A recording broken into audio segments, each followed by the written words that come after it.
کیا قیامت ہے کہ کوئی سے خبردار نہیں، کیا قیامت ہے کہ مسند رسول پر بیٹھ کر کے آپ سے ایک وعدہ لینا چاہتا ہوں.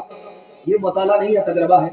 آپ دو کام کیجئے، آپ مالدار رہیے گا، گارنٹی ہے. کبھی بھی ہمارا گریبان آپ پکڑ سکتے ہیں. دو کام کیجئے، آپ کبھی آپ غریب نہیں رہیں گے، گارنٹی لے کر کے جا رہا ہوں. دو کام کیجئے، اس کو دل پر نہیں، دل کی ڈائری پر نوٹ کیجئے. دو کام کر کے آپ دکھائیے، 1 سال 10 سال آپ آگے نکل جائیے گا. دنیا پیچھے ہوگی، دنیا آپ کو پیچھے نہیں کر سکتی. مقدر کا سکندر ہوں گے، خدا کے محتاج ہوں گے، کسی کے محتاج. دو کام کرنا. پہلا کام کیا کرنا ہے؟ حلال کمانا. اور دوسرا کام حساب سے خرچ کرنا. تھوڑا پیسہ ہے تھوڑا خرچ کیجئے، زیادہ پیسہ ہے زیادہ خرچ کیجئے. آج نہیں ہے خرچ مت کیجئے، کل ہے کب خرچ کیجئے. حلال کما کر کے دکھائیے. میں مسند رسول پر گارنٹی لیتا ہوں کہ دنیا آپ کے پیچھے ہوگی، آپ مقدر کے سکندر ہوں گے.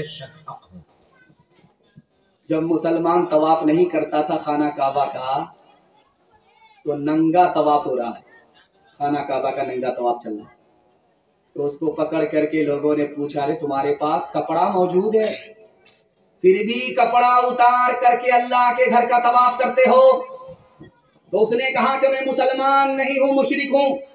میرے پاس کپڑا ضرور ہے لیکن حرام پیسے کا ہے، اس لیے ہم نے کپڑا اتار دیا، ننگے طواف کر رہا ہوں. وہ مشرک ہو کر کے حرام حلال کو سمجھے. ہم ٹوپی داڑھی رکھ کر مسلمان کے گھر میں پیدا ہو کر کے حلال کو حلال نہیں، حرام کو حرام نہیں سمجھیں، تو برے دن کس کے آئیں گے؟ ہمارے نہیں دوسرے. دوسرے نمونے کو بہت دھیان سے سنیے گا. کسی بھی کتے کو آپ دیکھیے سماج میں ٹانگ اٹھا کر کے پیشاب کرتا ہے. جانتے ہیں کیوں؟ کتابوں میں لکھا ہے ٹانگ اس لیے اٹھاتا ہے کہ اس کو پتا ہے کہ پیشاب ناپاک ہے. اگر ٹانگ نہیں اٹھاؤں گا میرا بدن ناپاک ہو جائے. لیکن اتنا بڑا مکار ہے، جب آگے جاتا ہے پاخانہ دیکھتا ہے، منہ سے اس کو حلق کے نیچے اتار دیتا ہے. وہاں اس کی مکاری جواب دے دیتی ہے، وہاں اس کا تقوی جواب دے دیتا ہے. ٹھیک دیکھیے گا، حرام کھانے کمانے والوں کا حال دیکھیں گے. اس کا کپڑا جھکاس ہوگا، اس کا کرتا جھکاس ہوگا، اس کا چہرہ جھکاس ہوگا. پیشاب پخانے سے کپڑے کو بچاتا ہے. جو پیشاب پخانے سے بدتر حرام ہے وہ حلق کے نیچے اتار رہا ہے، جہنم کو بھر رہا ہے. دیکھیے انسان کتے کی سب پہ چلا گیا. ایک مثال پر پیغام ختم کر رہا ہوں، بہت دھیان سے سنیے گا. جمعہ کا دن ہوگا، سوسا مسجد میں آپ آ جائیے. ہٹھا کٹھا الو کا پٹھا بھیک کا کٹورا لے کر کے بولے گا اللہ کے نام پر دے دو، اللہ کے نام پر دے دو.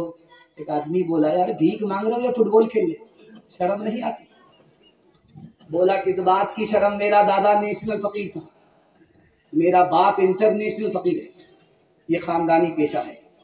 آپ دیکھیں گے کہ وہی بھکاری کسی سے 100 کا نوٹ مانگ رہا ہے، کسی سے 500 کا نوٹ مانگ رہا ہے، کسی سے 5000 مانگ رہا ہے. تو 5000 جس سے مانگا وہ بولا یار ہم سے کیا دشمنی ہے، ہم سے 5000 کیوں مانگ رہے ہو، ہم سے کیا دشمنی ہے، ہم سے 5000 کیوں مانگ رہے ہو؟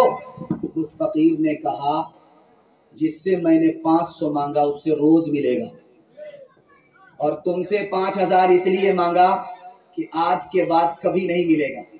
وہ لوگ حساب سے پیسہ خرچ کرتے ہیں، روز ملے گا. تم پیسے کو پانی کی طرح بہاتے ہو.